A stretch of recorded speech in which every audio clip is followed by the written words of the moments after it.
ஒருவேளை சிச்சுவேஷன் வந்து அமெரிக்கா பாகிஸ்தானுக்கு நேரடியாக உதவுகிறது அப்படின்னா நம்ம எப்படி அதை தடுக்க முடியும் அப்படின்னா அவங்க எங்கேருந்து தடுப்பாங்க? இப்படி தானே விமானங்கள் வரும், நம்ம தடுத்துக்கலான்றது கிடையாது.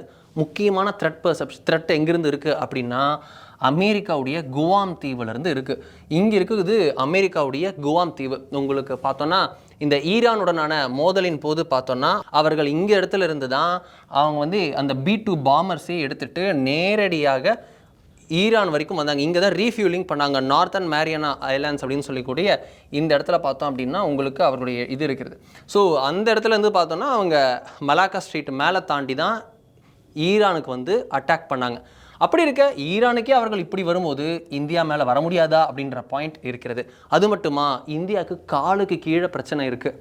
இது மாலத்தீவா கிடையாது, லட்சத்தீவா கிடையாது, அதற்கும் கீழே அப்படின்னு போனோம்னா இப்படி ஒரு பேரில் ஒரு இடம் இருக்கும், பிரிட்டிஷ் இந்தியன் ஓஷன் டெரிட்டரி அப்படின்னு.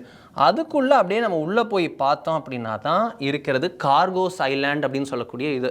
அதில் தான் வந்து டியாகோ கார்சியா இருக்கிறது. இந்த பேரை நல்லா ஞாபகிச்சுக்கோங்க. ஃப்யூச்சர் வார்ஸில் இந்த டியாகோ கார்சியா அப்படின்றது முக்கியத்துவம் வாய்ந்ததாக இருக்கும் அப்படின்னு எல்லாரும் சொல்கிறாங்க.